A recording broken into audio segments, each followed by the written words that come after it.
Jordan Elliott, knee limited. Huff, ankle limited. Kevin Givens, tricep limited. Flanagan Fowles, calf limited. Go ahead.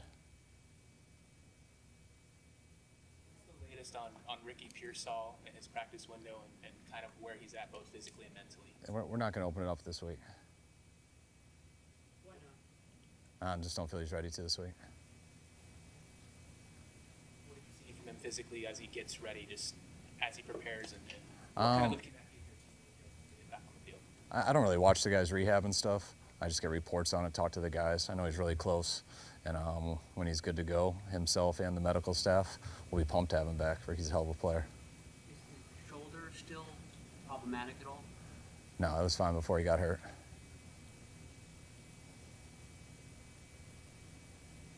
Kyle, you guys are number one in the league in time of possession.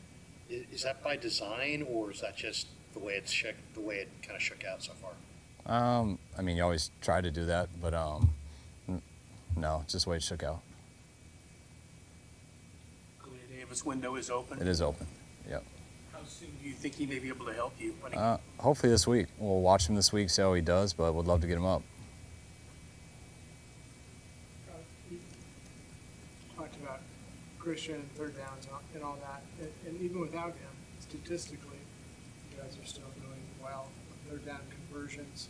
How have you been able to compensate for his absence? Next man up. I mean, there's certain things that Christian does better than anyone on the planet. A lot of things, but our guys are capable of doing things at a high level also. And there's some things you miss with Christian, but Jordan had a nice touchdown that got called back out of the backfield yesterday, catching the ball. Wasn't third down, I don't think, on Sunday. But we just do what we always do. It just always makes it a little tougher when you don't have a player like that out there, but there's still a lot of good players out there. You have Christian back on practice field doing side drills or anything like that on the side today? I really don't go through his rehab with all that guys on IR. That's why I don't have an update on Christian every day, because when guys are on IR, I focus more on what we're doing that week and that day. But I'm sure I know he's rehabbing. What's the difference with Jordan Mason and how he got the jugs machine over the offseason and his route running and ability to catch the ball? Yeah, I think it started showing up the most last year, I thought. I think when Christian got here, his first year, just Jordan, Elijah, all the backs just watching him, how he was out of the backfield, all the stuff that he started to get because of that. I think all those guys were just a little more deliberate in that stuff in the offseason, and they all came back better last year. It showed a ton. Christian was just always available last year. And this year they did the same thing working, and JP's gotten his opportunity, and it's really paid off. But all the guys today that you mentioned that were injured, were they all beat day to day? Have you gone back? Is there anything more severe than what you knew 2 days ago? Nothing's changed from what I reported on Monday with the guys. So different players, but Debo in the backfield versus Christian in the backfield, third down, red zone stuff. How different is that for you as a play caller, or is it rather similar for you? It's a little different. Just certain things. Debo is a wide receiver and Christian is a running back. So you have those guys are somewhat interchangeable. They can do a lot of things the other can do, but not everything. So I don't want to go through those specifically, but it's not everything. Has anything changed with the strength and conditioning and rehab regimen since Ben Peterson left this offseason? No. I guess it's obvious looking at the injury report, but getting Jalen Graham back, how crucial is that for you guys right now? It was real crucial. I mean, just, putting Curtis on IR. I don't know if we've done that yet. Have we done that yet?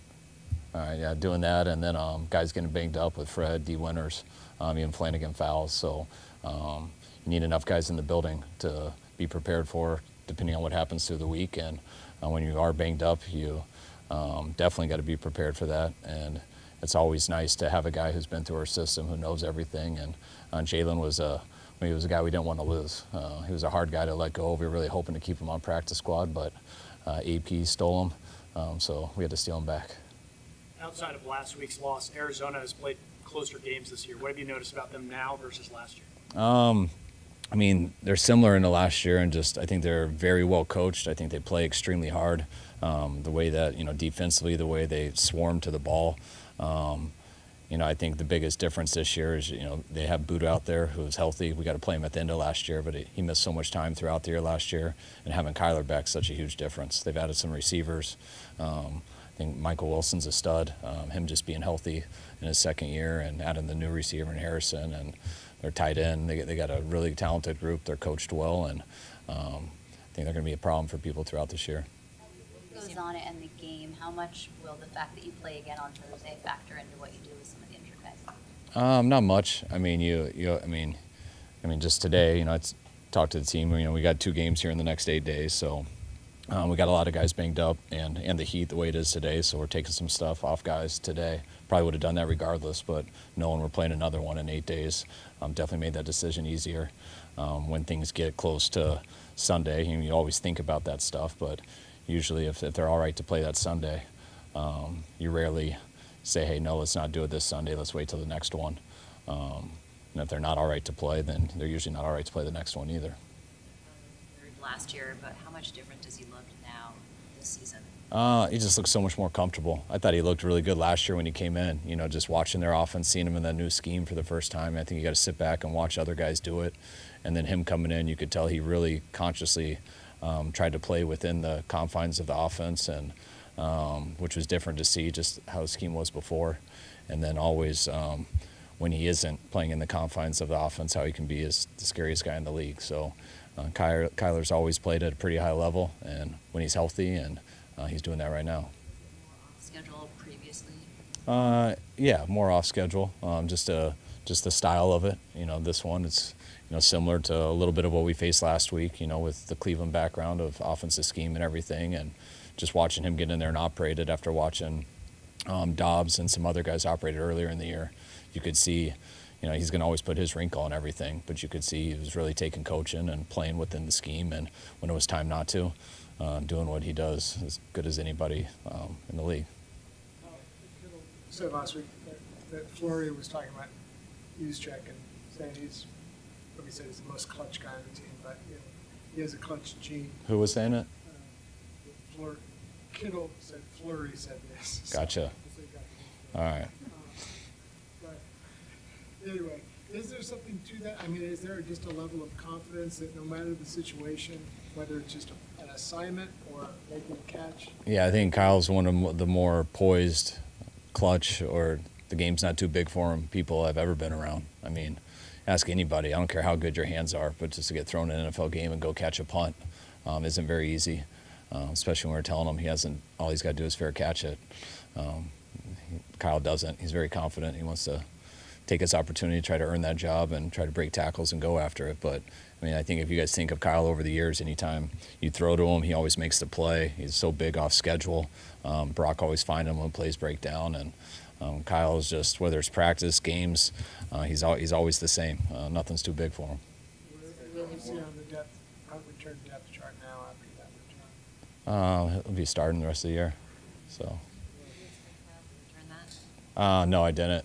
I thought we just wanted to make it nice and easy and fair catch it, and he wanted to take advantage of his opportunity, try to get house call and earn that job. So.